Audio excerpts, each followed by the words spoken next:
Olá pessoal, tudo bem? Bom, eu estou retornando, digamos assim, a uma mesma temática que eu abordei na semana passada, né? No último vídeo, melhor dizendo, né?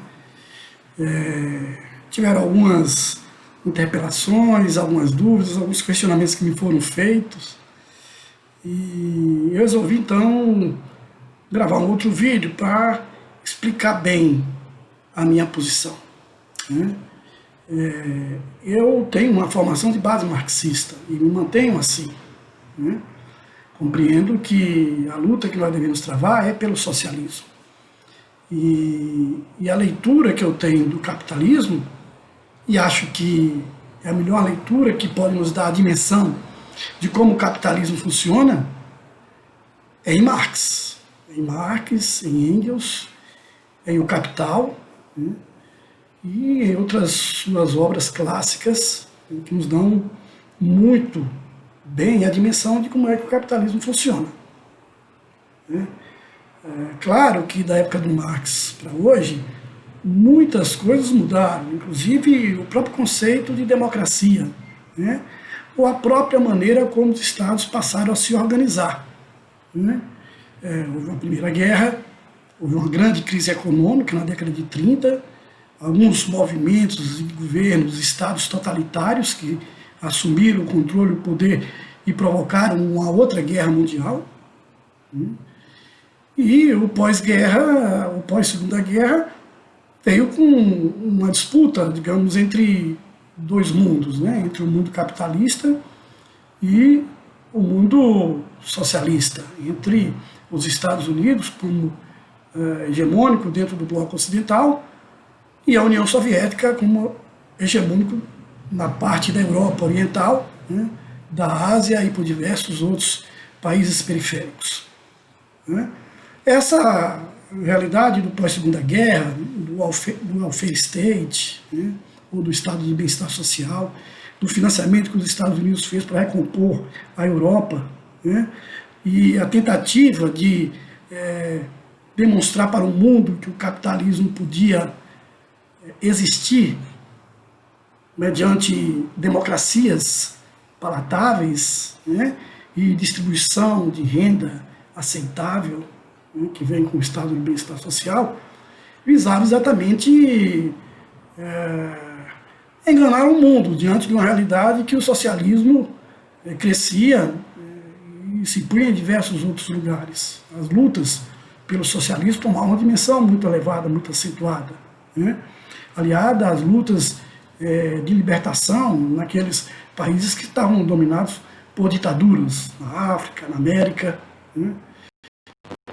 Bom, a década de 80 e 90 deu uma reviravolta muito grande nesse processo, né? Em seguida, a globalização, com a crise no mundo socialista e as imposições neoliberais. E esse novo viés de democracia, ou seja, nos foi colocado que era necessário aceitar a democracia capitalista. Eu não digo democracia burguesa, porque a burguesia não defende democracia.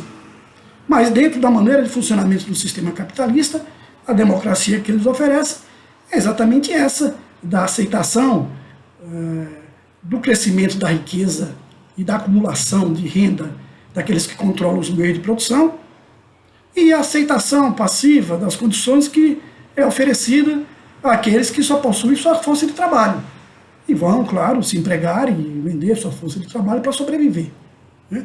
E são alienados pelo controle que toda essa estrutura do Estado capitalista nos impõe.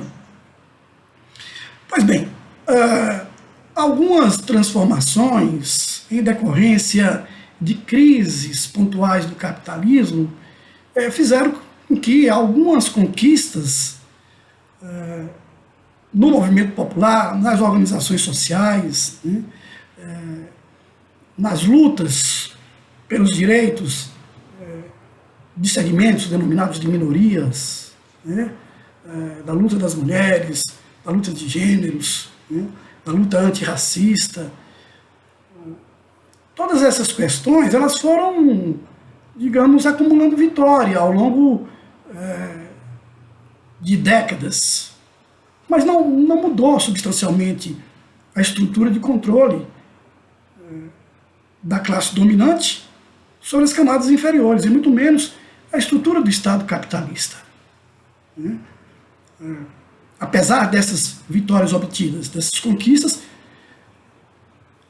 com muito custo, com muita luta, com muito sacrifício e até mesmo com reações intempestivas, duras, ditatoriais, perversas, dos setores de direita, que até hoje defendem essas reações que levam a assassinatos, a torturas, a censuras e ao impedimento de que nós possamos nos manifestar livremente.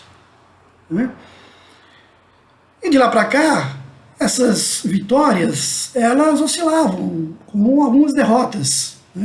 E embora nós tivéssemos conquistado os segmentos progressistas, o controle do poder do Estado por alguns momentos, jamais houve alteração no domínio dos meios de produção, que era cada vez mais concentrado, e se tornou mais assim depois da globalização, com a fusão de muitas empresas e com o poder das grandes corporações que não tem limites.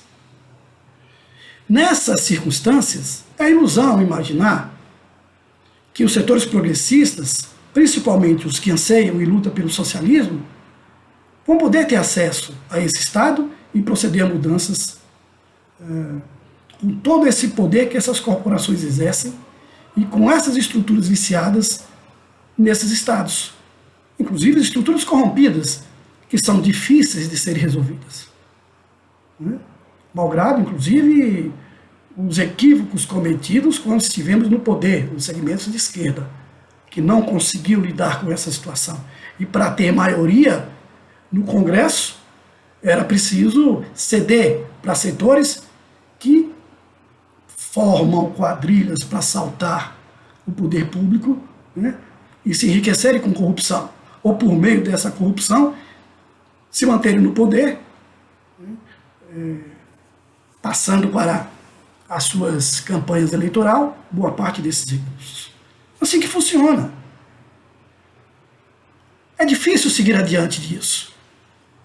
Não temos força suficiente, porque nos faltou a capacidade de manter todo um processo de organização social de base nas periferias, nas associações de moradores dos diversos bairros, no fortalecimento do sindicato não atrelado à estrutura do Estado.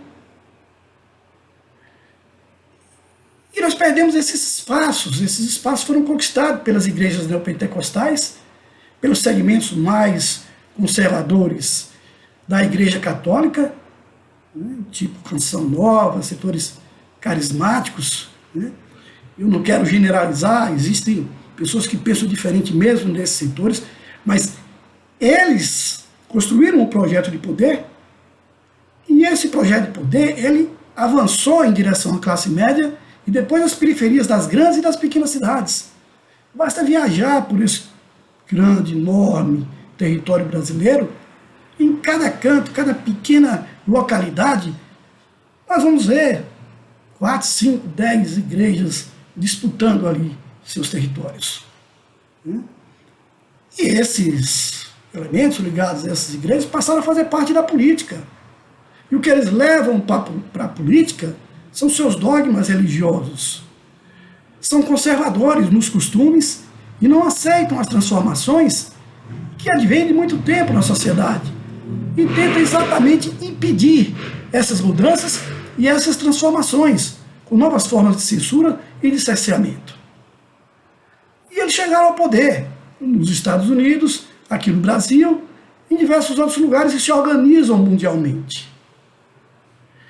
Além, claro, de ter grandes recursos, porque boa parte das corporações, grandes bilionários, financiam todas essas estruturas.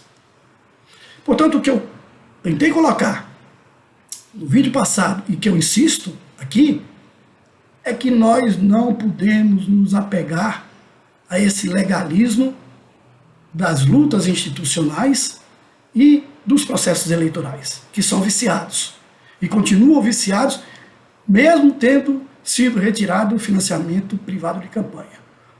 Porque isso se dá de outras formas. Os caixa 2 continuam acontecendo, e mais do que isso, os votos continuam sendo comprados. Além de toda essa estrutura corrompida via redes sociais e internet, que esses segmentos de direita passaram a ter acesso e controlam isso com muita eficácia.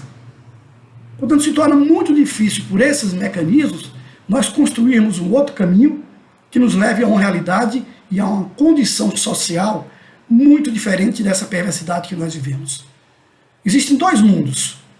O mundo dos 5%, na melhor das hipóteses, e o mundo dos 70%. E entre um e outro, uma classe média que oscila para um lado e para o outro, dependendo das condições sociais em que ela está, dependendo das condições de uma crise. O Fernand Braudel, historiador francês, no seu livro A Dinâmica do Capitalismo, ele fala que existe no capitalismo, né, duas situações. Um capitalismo superior e um capitalismo inferior, ou melhor dizendo, uma economia superior e uma economia inferior.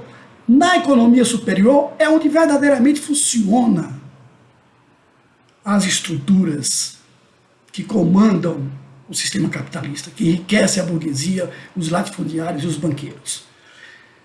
Na economia inferior é quase que basicamente uma economia de subsistência, né? Aqueles que vendem sua força de trabalho e têm o salário no final do mês que mal dá para sobreviver, para comprar cestas básicas, né?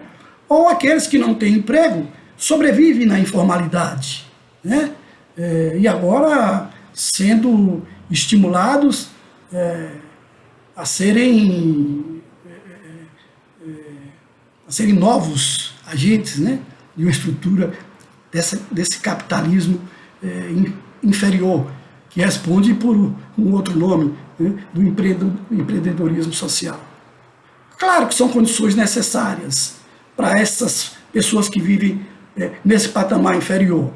É evidente que nós temos que estimular isso, mas nós temos que estimular de outra maneira, fazendo com que essas estruturas, inclusive do empreendedorismo social, do cooperativismo, do associativismo, se dê por mecanismos próprios, de suas próprias estruturas de vinculação nessa camada inferior da sociedade, né? Com moedas próprias, com bancos próprios, com fortalecimento, portanto, de cooperativas, de associações, né?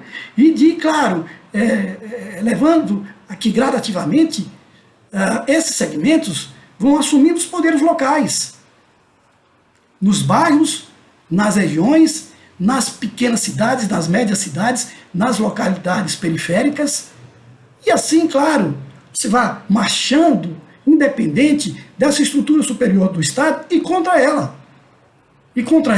E assim nós vamos criando as condições para marchar para um Estado socialista. Mas é preciso destruir esse Estado que está aí, dentro dessas condições que estão postas. Ora, quando eu digo destruir esse Estado, não necessariamente eu esteja pregando luta armada. A luta armada, ela vem como uma resistência que a burguesia vai fazer às transformações que acontecem. O que eu estou propondo é que essa estrutura que venha de base, ela vá gradativamente se impondo, com poderes locais, estruturas que venham a cada vez mais crescer, de forma a que os setores populares organizados em suas comunidades, em suas cooperativas, em suas associações, possam ter força, inclusive em processos eleitorais, e se sobrepor ao poder das grandes corporações, daqueles bilionários e milionários que estão autofinanciando suas campanhas, ou desses que dos púlpitos iludem as pessoas, fazendo com que elas se aquietem, se acalmem e esperem uma luz divina para resolver o seu problema material, que não vai acontecer nunca, embora esses líderes religiosos se enriquecem, né, com os dízimos que extraem dos fiéis que são explorados em suas crenças. Então nós precisamos levar a essas pessoas um outro tipo de discussão, um outro tipo de discurso, e mostrando claramente que não é aceitável que 1% do mundo controle 70% da riqueza. Isso é inadmissível. Por que nós devemos aceitar tamanha desigualdade? Aonde está escrito? Aonde está escrito que isso é algo aceitável? Ou isso é algo prescrito por alguma lei, ou por algum líder, ou por alguma divindade? É evidente que isso não existe. O cristianismo primitivo foi atacado e teve sua liderança crucificada porque exatamente se opôs àquela estrutura superior que existia e procurava organizar as comunidades, que foi o cristianismo primitivo. O que é que esse cristianismo faz hoje? Se alia a esses grandes segmentos reacionários conservadores e pregam até mesmo armar. Quem vai ser armado? Quem vai ser armado é a classe média alta. São as milícias que vão massacrar as populações pobres, principalmente os negros e as mulheres. E as crianças, evidentemente, que crescem numa situação de absoluta desigualdade, condições sociais perversas e em meio a uma violência na qual elas vão se acostumar a viver e vão ser jovens revoltados não contra o sistema, contra aquelas condições, e vão ser cooptados pelo tráfico e pela milícia, ou pelas igrejas, que vão mantê-los passivos, aceitando toda essa realidade. Portanto, nós precisamos, aqueles que acreditam que a humanidade deve marchar para o socialismo, que é preciso mudar a estratégia de luta, é preciso organizar a sociedade, é preciso organizar o povo pobre que está sendo perversamente massacrado, vivendo em condições péssimas de vida e vendo as suas condições financeiras decaírem, a miséria aumentando, a fome se ampliando, quando se imaginava que nós estávamos caminhando para resolver o problema da fome no Brasil e no mundo. Isso não é só no Brasil, isso é também no mundo. Essa direita reacionária está se organizando mundialmente, de forma perversa, estimulando o ódio, estimulando a intolerância, a não aceitação das diferenças ou das escolhas que cada indivíduo possa fazer. Então, eu precisava esclarecer, porque nós estamos no processo eleitoral, eu não nego a necessidade de nós participarmos desse processo eleitoral, mas acho que a participação no processo eleitoral deve ser para colocar os pingos nos is, para dizer às pessoas quem é quem nessa história, e não nos misturarmos em toda essa situação, nessa realidade que confunde os indivíduos, as pessoas que não sabem as diferenças que existem. Nós precisamos demonstrar as diferenças que existem. O discurso tem que ser um discurso ideológico, apontando para a necessidade de criticar esse modelo de sociedade e essa estrutura de Estado que nós estamos vivendo, e tirar o poder das mãos dessas grandes corporações e daqueles grandes ricos e bilionários que controlam a política nesse país. É isso, meus caros e minhas caras. Então, está dado o recado, vou continuar insistindo nisso.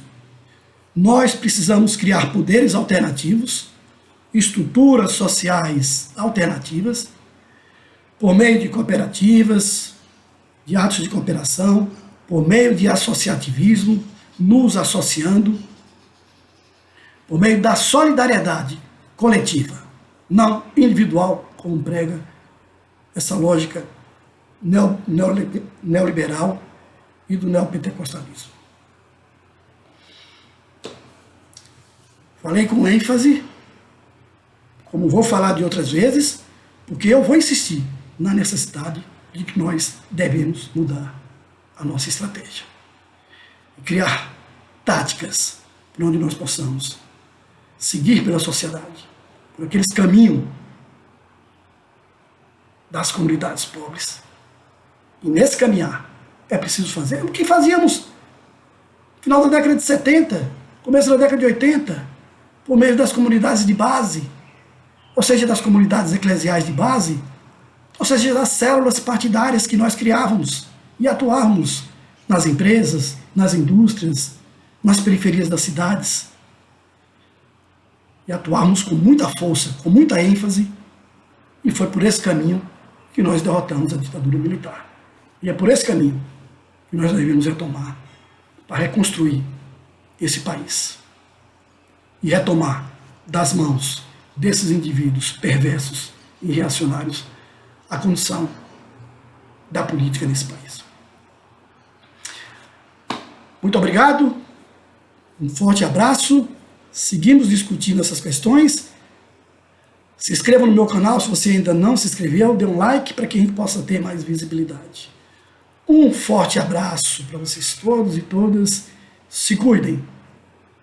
Até a próxima.